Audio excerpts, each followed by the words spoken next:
The MDI, as you know, stands for Management Development Institute, and it was conceived as a solution to provide leadership and management skills to healthcare managers. Often, leaders of health tend to be either doctors or nurses, so they're trained from a clinical perspective, and then they get promoted into leadership positions. My inspiration really came from, the emails we received in terms of the description of the MDI.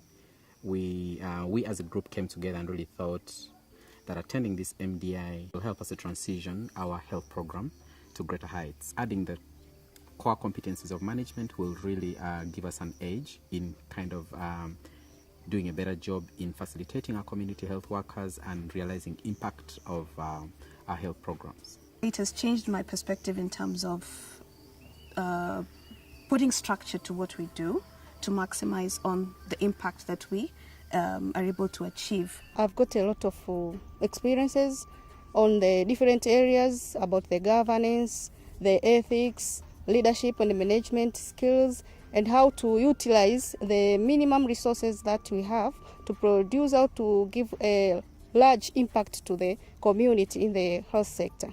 We had the desire to acquire some additional insight into how the leadership and what additional principles can we apply, and also mentor or coach people who hold leadership positions in the health sector to help them make recommendations that will better help them make better decisions. I've been able also to get more network and friends and people across Africa to share with learnings. This training has been so good, so good.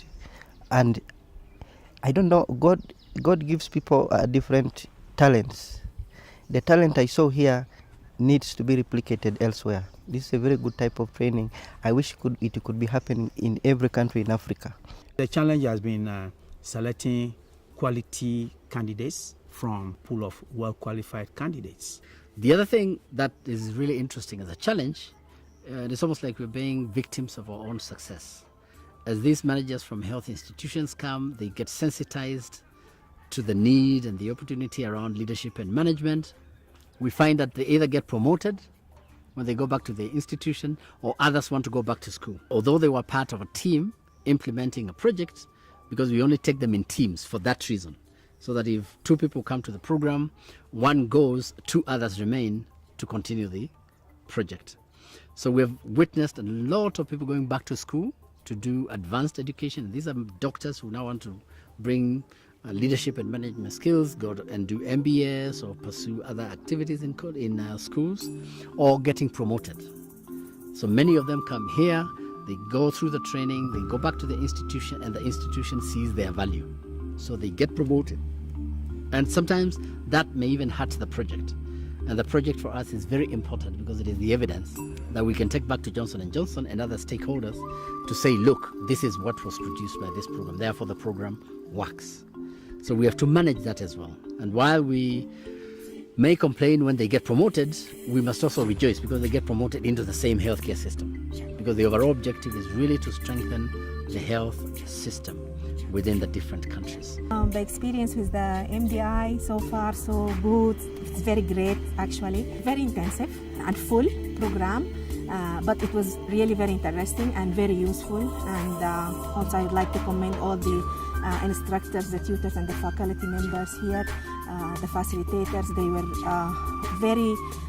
very competent to deliver all these subjects nicely in a way that we could digest it, because some of these areas, it's really dry areas, or this area of management and governance and all, but they made it nicely taken by all participants side. What I've experienced is a significant change in attitude and growth in terms of how I can utilize a lot of what would have been my latent skills in influencing the people that I lead to cause positive change in the organization and also contribute to improvement in the health indicators, outcome indicators at national level in Uganda. This program now is designed to bring those skills and introduce them to these skills in a very condensed manner over a 6-day period in order to make them become more effective leaders, better managers who can then make more effective decisions that impact health of the communities. It has been an intensive learning. We have been imparted with lots of skills and reminded of some of the important responsibility we as community development partners have to do. So the good thing is about our chiefs, we have developed our chiefs and we have developed a project which we are going to implement, and we surely are going to do it very nice because of the skills which we have been imparted to us. In most programs, they train you and you go. But then this particular program is very, very unique because of the chip. We want you to use what you have learned, okay, to solve a community health problem. We want you to use that. So the chip is the core. Maybe I would like Johnson to think about why not support some of these chips when they can study it and see how they affect. I wish if they can contribute more into making some of the chips actionable, especially if it addresses some children issues or infants and mothers issues. We also urge them to sponsor institutions if they feel like they want to have some progress. Thank you. That will be a real investment into the life. By investing in the health of the community, in bringing skills and management competences to healthcare leaders, we contribute to a better, healthier community. And that leads to prosperity, not only for that community, but also for the world at large. It's professional and very valuable. And one for my little boy who lives down the lane. Ba, ba, black sheep.